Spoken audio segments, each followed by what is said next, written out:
Em algum lugar entre o céu e a terra, Anthony Kiedis passa tempos de escassez e tempos de chuva. Você pede uma música nos comentários e eu não só traduzo as letras e gírias, como interpreto a intenção subjetiva do artista.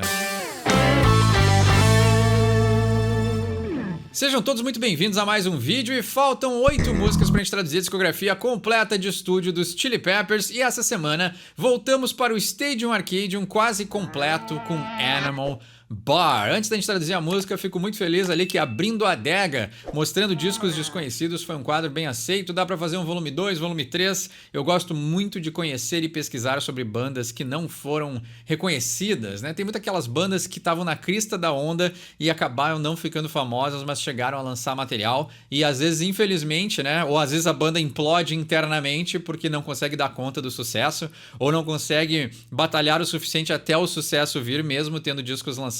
Então, tem muitas histórias muito interessantes de pessoas com muito talento que viveram na indústria da música, mas não conseguiram atingir o sucesso. Ao mesmo tempo que a gente tem bandas, como eu sempre falo no canal, da série B, tipo Papa Roach e The Darkness, que tem os seus fãs fiéis, que mantêm eles na ativa até hoje, mas eles não necessariamente estão fazendo turnês em estádio. Eles conseguem tocar em teatros ao redor do mundo inteiro e mesmo assim manter uma carreira. Então, eu acho que essas bandas que eu falo e eu abordo no Abrindo a Adega são mais uma série C, que tiveram talvez algum hit ou algum sucesso, ou fizeram parte de alguma compilação, alguma trilha sonora de filme ou de jogo, mas não chegaram a manter esse sucesso, mas mesmo assim a banda tinha muita qualidade. Então espero fazer outros volumes para compartilhar com vocês bandas que eu gosto. Até gostaria de saber se o formato funcionou, foi legal escutar um pedacinho da música, dá para deixar um pouco mais da música rolando ou não, né? O vídeo já recebe strike de cara, porque tem música com copyright, então não faz diferença se eu mostrar 30 segundos da música ou 1 minuto, porque vai receber strike igual. Então, não tem problema, porque o próprio YouTube diz que isso aí não é um problema, né? O vídeo só não vai ser monetizado. Então, ajustar o formato para que seja mais fácil apresentar outras bandas, outros artistas e talvez a duração da música ser um pouquinho mais, né? Me lembra na época do iTunes, né? Que tu podia escutar acho que 40 segundos ou 45 segundos de uma música e aí te dava vontade de escutar mais, mas tu só podia escutar aquele pedacinho, né? Na época que ainda não se conseguia baixar totalmente as músicas, então era bem interessante que era quase que um demo da música que já te deixava com vontade de escutar mais. Então, talvez eu possa estender um pouquinho mais as músicas para pegar o verso e o refrão completos, mas fico feliz ali que foi bem aceito e vai ter com certeza um volume 2. Essa semana eu vou falar sobre a sombra de algo que é muito querido aos brasileiros, mas que não conecta comigo, que é o futebol. Então vai ter aí a visão de alguém que não acompanha, não torce, né? O máximo que eu tive investido no futebol foi no PlayStation 2, na época do Win Eleven, mas tirando isso, eu não assisto, não acompanho, não entendo nada sobre futebol, mas eu comecei a comparar algumas coisas interessantes pra gente falar do ponto de vista da sombra, porque tem uma sombra no futebol que é positiva. E esse vai ser o vídeo de quarta-feira, mas hoje a gente vai falar de Animal Bar. Também tem coisas muito interessantes pra falar nessa música. Começando pelo nome da música, Animal Bar seria o bar dos animais, né? Mas na verdade isso aparentemente é uma cidade ou um lugar na Austrália, onde só chove por 2 meses a cada ano. E aí, essa música seria aí sobre como a chuva, né, traz a natureza de volta à vida quando ela aparece, mas quando não aparece é seca e morte. Então já temos aí uma temática bem profunda, né? Uma temática talvez até de escassez, mas a celebração de quando a escassez acaba. Então, né, bem profundo já e bem poético só pela descrição da música. E aí, né, falando da parte melódica da música, né, até isso é uma coisa que eu vejo que às vezes tem algumas pessoas que vêm pro canal e não entendem muito bem como ele funciona, mas a ideia do canal é fazer uma coisa que eu gosto demais, que é conversar sobre música, né? Tradução é só botar no Google, só botar na IA e ela te dá na hora. Então tu não precisa do Eduardo aqui falando para te explicar a tradução de uma música, né? Claro que às vezes eu trago algumas gírias muito mais urbanas e que tem que ter um pouco mais de experiência para saber interpretar a gíria, que são umas coisas mais cotidianas do que traduzir uma palavra ou outra, mas, né, simplesmente a tradução é muito simples de encontrar em qualquer outro lugar, né? Mas eu acho que assim, a conversa sobre a música é o que me mantém fazendo o canal. Porque se fosse só tradução, eu acho que eu já tinha enchido o saco de fazer e já não tinha mais paciência de ficar traduzindo música, porque é facilmente encontrável traduções muito melhores do que as minhas, né? Então, a subjetividade me interessa, a conversa me interessa. E é por isso que eu sempre peço para deixarem nos comentários as suas opiniões, o que acham, tem uma interpretação diferente da minha, essas coisas são muito importantes para mim,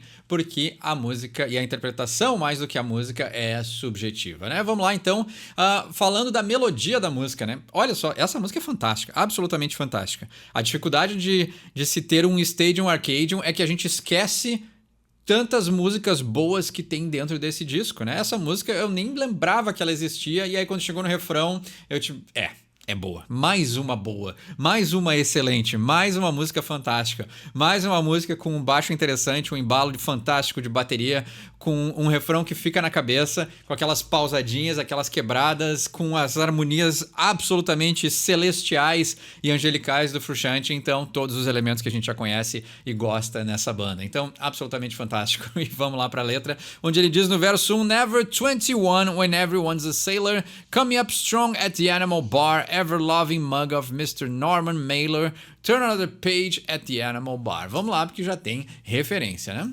O Never 21 é, né? Nunca 21 quando todo mundo é um marinheiro. Coming up strong at the Animal Bar, né? Então estão aí, né? O coming up é a ideia de crescer, né? Crescendo, amadurecendo, né? Amadurecendo fortemente no Animal Bar, né? Deixa eu pesquisar aqui o que é o Animal Bar em si. Porque se é uma cidade, se é um vilarejo, o que é isso? Ah, olha que interessante, né? A descrição da música estava dizendo que era um local, né? Eu achei que era uma cidade, ou um vilarejo, mas na verdade o Animal Bar é um bar que fica na cidade de Karumba, em Queensland. E aí o Anthony Kiedis foi inspirado por uma One Dirt Town Where They Don't Get Rain, né? Então, uma One Road Dirt Town, né? Então, aquelas cidades bem cowboy, assim, né? Aquela coisa bem velho oeste, assim. É uma cidade de uma rua só, de terra, que não chove por 10 meses durante o ano. Tá aí. Então, provavelmente, o Animal Bar é o único estabelecimento que tem na cidade onde as pessoas podem se divertir, né? Então, aí vamos pra gíria aqui, né? Dei um desvio para explicar as gírias, mas aqui a gente tem, né? Tem a gíria para eles que é Forever 21, que é a pessoa que não cresce, né? A pessoa que tá sempre jovem, né? Mantém a sua jovialidade. Pode ter uma conotação positiva e uma negativa, né? Tu se manter a jovialidade é saudável, tu não crescer, né? Já é um sinal de estagnação, né? Mental, psíquica, né? Porque o corpo continua envelhecendo, né? Então, Never 21 é o oposto, né? Então, ele nunca tem 21, né? Então, talvez a ideia de que já passou, ou a pessoa ainda nunca vai conseguir chegar aos 21, né? Talvez até pela escassez da cidade, né?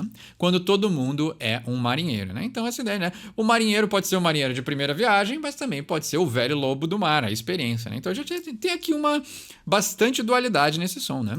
Ever-loving mug of Mr. Norman Mailer, né? Então, o Mr. Norman Mailer era um escritor, jornalista e também ator. Também foi político e era um cineasta americano. Olha só. Então tá, não sei qual é o...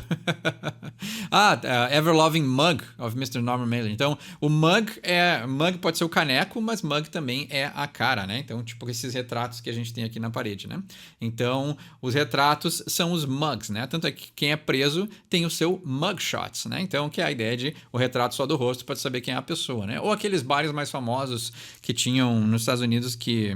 Acho que eram os clubes de comédia que tinham as fotos das pessoas na parede, né? Os comediantes famosos ganhavam o seu retrato fixado na parede, esse seria o mug. Então, provavelmente, né, na parede do bar deve ter alguma foto do Norman Mailer, né? Turn another page at the Animal Bar, né? Então, vire outra página no bar animal, né? Então tá, o Animal Bar é um bar animal, um bar local, né? E aqui para nós o Turn Another Page também tem um duplo sentido, porque virar a página é aquela ideia de deixar o passado para trás e começar uma folha em branco, né? Então escrever um outro capítulo da própria vida, mas o Turn Another Page também pode ser ideia porque esse cara é um escritor, né? O Norman Mailer. E aí ele diz, and it won't be long because it can't be long, né? Então não vai demorar, ele falando várias vezes, então ele tá demorando, porque não pode demorar, né? Ou seja, há a necessidade da chuva se a gente for pela descrição inicial da música, né? E ele diz, the cry of isolation, né?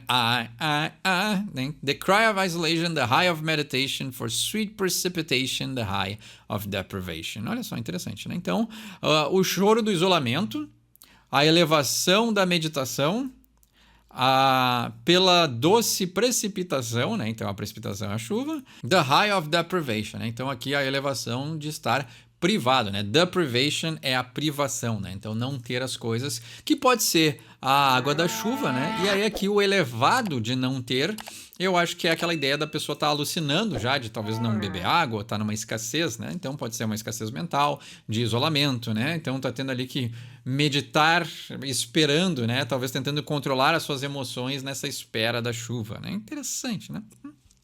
E aí a gente entra no excelente refrão onde ele diz Rain on my frustration, né? Então, chuva na minha frustração. Ó, perfeito, né? Então, literalmente falando do que está acontecendo. Stake my claim, now break this, né? Então, aí eu pego o que é meu, né? O claim é a ideia de chamar, né? Revogar, né? Então, aquilo que é meu por direito, né? Então, eu revogo meus direitos, revogo o que é meu, now break this, e agora quebre isso, né? Wash me down, my station, então me lave, né? Me limpe a minha estação. Makes more rain forsaken, né? Então faça mais chuva que foi abandonado, né? Descuidado. Interessante, né? Tô tentando ver aqui se tem alguma conexão ou tentando ver se tem alguma metáfora além, né? De simplesmente ele estar narrando que é uma cidade sem chuva, né? Até porque é curioso pela história do Anthony também, né? É o lugar que só chove 2 vezes ao ano, né? Então, um lugar que não tem algo saudável, né? É um deserto por muito tempo e a água só vem de vez em quando, né? Então, tem algo aqui que a gente consegue, talvez, para traçar um paralelo com a história do Anthony, né? Então, chover na minha frustração, eu gostei muito dessa, né? Porque como é que tu vai chover na frustração, né? Tem aquela expressão rain on my parade, né? Que é a ideia de chover no desfile, né? Então tu tá esperando pelo desfile e finalmente ia acontecer, é algo que chama atenção, as pessoas gostam, mas aí chove e estraga, né? E aqui não, ele quer que chuva a frustração para levar embora, né? A falta de água, né? A falta, né? A água, se a gente for fazer uma análise simbólica, são as emoções, né? Então, chover na frustração é mudar de emoções, né? Stake my claim, now break this, né? Aqui, então, eu revogo o que é meu, né? Eu faço aí, eu proclamo, né? O que é meu, mas agora quebre. Né? Então, isso também é interessante, né? Ele finca a bandeira no chão ao mesmo tempo que ele quer que isso seja quebrado, né? E aí, wash me down, né? Me lave. Wash me down também pode ser a ideia de me engula, né? A ideia, não como conotação sexual, né? Já estamos condicionados por causa do Anthony, mas a ideia de tipo... Porque se tu falar wash down, é a ideia da pessoa beber alguma coisa para, né? Descer a comida, ou um remédio, alguma coisa assim. Então, talvez o wash me down pode ser a ideia de tipo... né? Tu vai ter que me engolir, né? Eu não sei se na época do Stadium Arcadium ia ter alguma controvérsia, porque aqueles já estavam completamente consolidados, né? Talvez o Anthony lembrando dos seus tempos de escassez, fazendo essa metáfora com o deserto, né? Então é tipo assim, a minha estação, ou seja, a minha estação onde toca a música, né? Talvez uma estação de rádio, e ele tá dizendo assim, né? Me engole, né? Tu vai ter que me engolir durante esses 3 minutos que a minha música vai tocar, gostando ou não, né? Talvez alguma memória das épocas em que os Chili Peppers não eram tão respeitados, né? E aí ele diz que faça mais chuva abandonada, né? Então, não sei, foi isso que me trouxe, assim, né? Eu tentei achar um simbolismo um pouquinho maior para essa metáfora da cidade que só chove a cada 2 meses, né? Então, 10 meses de escassez, 2 meses de chuva, né? A gente tem um contraste bem interessante. In between the sky and every piece of the earth, 1, 2, 3, let's break this. Running through the mud, I got a feeling of worth. 1, 2, 3, forsake this. Entre o céu e qualquer outro pedaço da terra. 1, 2, 3, vamos quebrar isso. Correndo pela mud, lama, me fugiu a palavra, né? Correndo pela lama, eu tenho o sentimento de valor. Olha só, interessante. 1, 2, 3, forsake this, né? Abandone. 1, 2, 3, abandone isso, né? Aqui, vamos lá, né? Entre o céu e qualquer outro pedaço da terra, né? Então, uma ideia de que é muito maior do que onde eles estão, o que ele está vivendo. Outras pessoas também vivem isso, né? Vamos quebrar isso, talvez quebrar esse ciclo de escassez, né? Running through the mud, né? Correndo pela lama, eu tenho o sentimento de valor. Aqui é interessante, né? Porque aí eu vou trazer uma experiência mais própria, assim, mas... Quando eu fazia estágio no hospital psiquiátrico, a gente trabalhava muito com argila com os pacientes. E é impressionante como a argila é um meio de mostrar e projetar as emoções, assim. Os trabalhos feitos em argila por pacientes esquizofrênicos são absolutamente fantásticos, né? Baseado na Anísio da Silveira. Então, é muito legal ver como a lama, né? Argila, lama, né? Pode ser usada para moldar e expressar a personalidade, né? Então, correndo pela lama, eu tenho o sentimento de valor, me remeteu muito ao trabalho de argila, né? Criar né? Se a gente vai pelo lado bíblico, né, de criar o homem do barro, mas essa ideia de que a lama é a terra seca que recebeu água e voltou à vida. E a partir da lama, da argila, né? Estou estendendo a tradução um pouco, a gente consegue criar e moldar coisas, né, de expressão artística e de valor. Então, acho que tem algo bem interessante aqui. Hoje as minhas análises estão um pouco dispersas, assim, porque a letra ela é bem sucinta, né? Então ele está usando coisas muito específicas, mas bem amplas. E aí a gente tem, né, algo que fica um pouquinho mais difícil de trazer uma tradução, tipo, foi exatamente isso que ele quis dizer. Mas aí nos dá margem para também abordar outras subjetividades, que nem eu falei na introdução. All aboard the ship, cause you're gonna need an ark. When the wet comes down, you'll be swimming like a shark, mopping up the pain, and I'm a little older. Ride us rain at the animal bar. Olha que interessante, né? Todos... aqui tem uma... Acho que tem uma conotação bíblica aqui, né? Todos a bordo do navio, porque nós vamos precisar de uma arca, né? Então, o bar dos animais é a arca de Noé, né? Talvez. Interessante. When the wet comes down, you'll be swimming like a shark, né? Então, quando o molhado, né, começar a cair, você vai nadar como um tubarão. Mopping up the pain and I'm a little older, right as rain at the animal bar. Então, mopping up the pain, né? Então, o mop é o esfregão, né? Então, não é esfregando, mas é lavando, né? Limpando a dor, né? Mopping up. Deixa eu ver se tem alguma expressão aqui, né? Mas usar o esfregão seria esfregando a dor, mas no sentido de limpar. É isso mesmo, né? Limpando com o esfregão, tá traduzindo aqui, mas é isso aí, né? Então, limpando a dor. And I'm a little older. Eu estou um pouco mais velho, né? Eu tenho mais experiência. Right as rain at the animal bar, né? Então, certo como a chuva no bar dos animais, né? O animal bar ou a arca de Noé. Interessante. Então, talvez até uma ideia de que, né, tem uma escassez, mas quando vem a chuva ela transborda, né? Então, dois extremos de energia, né? Escassez e excesso, que é muito a vida do Anthony, né? Aí ele repete o pré-refrão, o refrão, e na ponte ele diz: Raindrops will fall from the sky, stealing their shape from your eye. Legal, poético. Now we can all get some sleep, the water, the water, the water, saving us from the heat. Né? Então, as gotas de chuva vão cair do céu, roubando o formato do seu olho, né? Então, que interessante, muito, muito belo. Né? Então, as lágrimas, né? O formato das lágrimas é igual ao formato das gotas de chuva, né? Então, interessante. As duas podem fertilizar a terra, né? Porque o choro no processo terapêutico é sinal que movimentou alguma coisa mais profunda. Então, a gente tem, geralmente, né? Quando a pessoa chora muito, é porque tu tá tendo aí uma catarse ou um entendimento de que tem uma dor mais profunda, e o chorar é uma maneira de, né, soltar. Então, tu tá tirando a água de dentro para fertilizar a ideia, né? Pode ser a ideia, né? O conhecimento, né? Trazer à tona o conhecimento de que tem algo que precisa ser olhado, que não foi. Provavelmente não foi olhado durante tanto tempo que, né, estava acumulado, até que estoura e vem o choro. Now we can all get some sleep, the water saving us from the heat. Então agora nós podemos dormir, né? Então a ideia de estar tranquilizado, né? Então depois da catarse, né, de água ou de emoções, agora se pode dormir porque também, né, quando a pessoa, aí trazendo para o processo terapêutico, né, mas quando tem essa catarse elevada de muita intensidade emocional, geralmente depois vem paz, porque tu conseguiu justamente externalizar, né? Então, agora nós podemos aí dormir um pouco, porque a água, repetindo a água várias vezes, né? Sinal que é um grande volume de água, está nos salvando do calor, né? Então, interessante também. Some things will die in their place, others will leave little trace, and fire will come find its day, the water washing it all away. Então, algumas coisas vão morrer no seu lugar, outras vão deixar um pequeno traço. Olha só que interessante. And fire will come find its day. E o fogo vai vir encontrar o seu dia. A água, várias vezes, está lavando tudo, né? Lavando tudo isso, né? Lavando tudo isso embora, né? Levando tudo isso para outro lugar. Olha que interessante, potente, né? Algumas coisas vão morrer no seu lugar, ou seja, a ideia de que não tem movimento, né?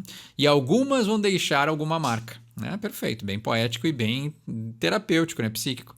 And fire will come find its day, né? O fogo vai vir encontrar o seu dia, mas a água vai lavar tudo, né? Ou seja, a ideia também aí já é um lance mais alquímico, né? Mas aí a gente entra nessa ideia de que também é necessário no processo da jornada pessoal, no processo terapêutico, o queimar, O queimar é necessário, né, para a gente poder se renovar, né? Então ali a analogia que a gente já conhece, né, no popular da fênix, ela também é presente na terapia, né? Tem certas coisas que precisam queimar para a gente poder renascer. Geralmente essas coisas são internas, geralmente faz parte de nós, né?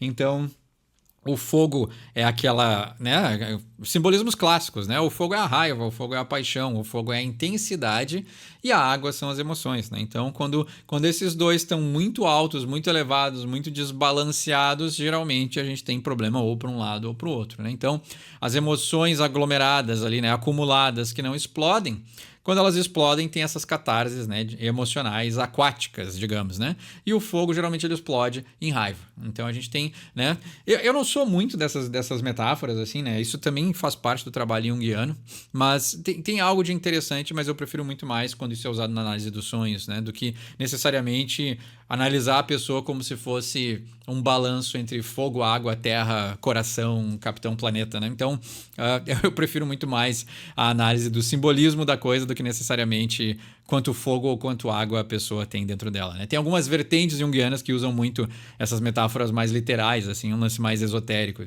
E aí ele repete o pré-refrão e o refrão, né? E é interessante que ele repete, termina a música dizendo e terminando com In between the sky and every piece of the earth, né? Então, entre o céu e todos os pedaços da terra, né? Ou seja, talvez isso é uma peculiaridade desse lugar, mas talvez internamente ou pessoalmente isso acontece com todos os seres humanos, né? Independente de qual linha teórica, filosófica, espiritual siga, todos os seres humanos têm os mesmos aprendizados e estão passando por tempos de escassez ou tempos de fertilidade aquática. Mas como sempre, essa conversa pode continuar nos comentários.